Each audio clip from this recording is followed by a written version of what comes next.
higher. But secondly, even if you... Thank you, counsel. Justice Thomas?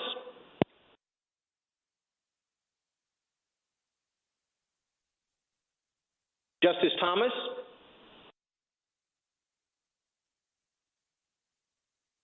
Well, we'll come back to Justice Thomas. Justice Ginsburg?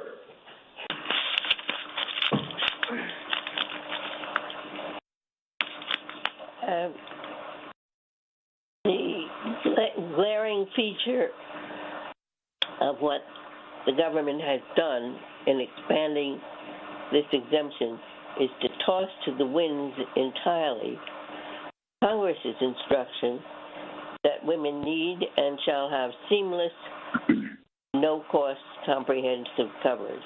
Seamless, no-cost comprehensive coverage. This leaves the women to hunt for other government programs that might cover them.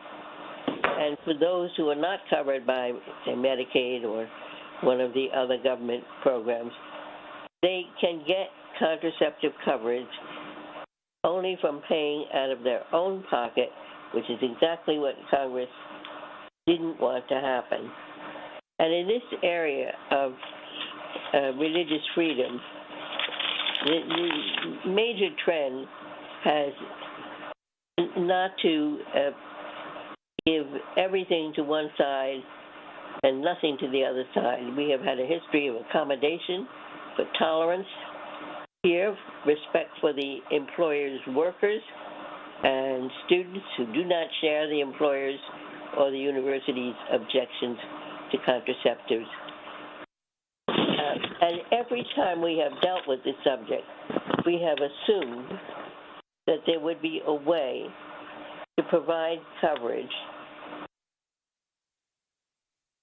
that would not involve any cost sharing by the individual. So in Hobby Lobby, we assumed that the self-certification was okay because women could receive coverage without any cost sharing by the organization, the group health plan, or the participant. And then in Wheaton, we said nothing in the interim rule affects the ability of applicants, employees, and students to obtain without cost the full range of FDA-approved contraceptives. And finally, in Zubik, we said we instructed the parties to endeavor to put in place an accommodation of the employer's religious exercise while at the same time ensuring women covered by employers' health plans, ensuring that women receive full and equal health coverage, including contraceptive coverage. So you have just tossed entirely to the winds what Congress thought was essential, that is that women be provided these services with no hassle, no cost to them. Instead, you are shifting the employer's religious beliefs, the cost of that, onto these employees who do not share those religious beliefs. And I did not understand RFRA to authorize harm to other people, which is evident here, that the women end up getting nothing. They are required to do just what Congress didn't want. General Francisco, could you respond?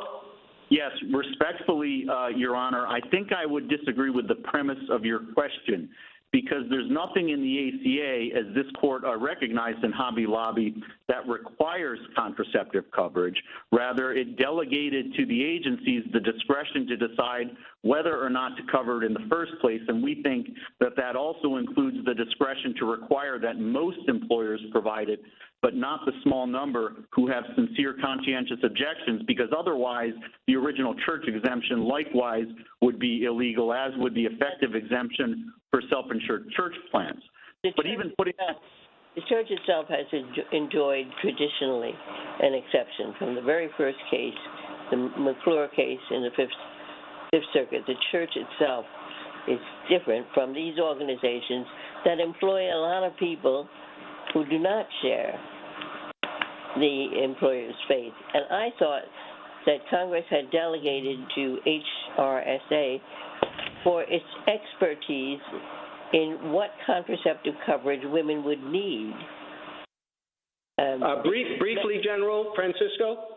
Yes, Your Honor. Respectfully, the church exemption and the effective exemption for self-insured church plans sweep much more broadly. They encompass not just churches and their integrated auxiliaries, but elementary schools, high schools, colleges, universities, charitable organizations, hospitals, and other healthcare organizations. So I don't think that they're authorized by the so-called ministerial exception. Rather, they're authorized by Section 13A4 and by RFRA.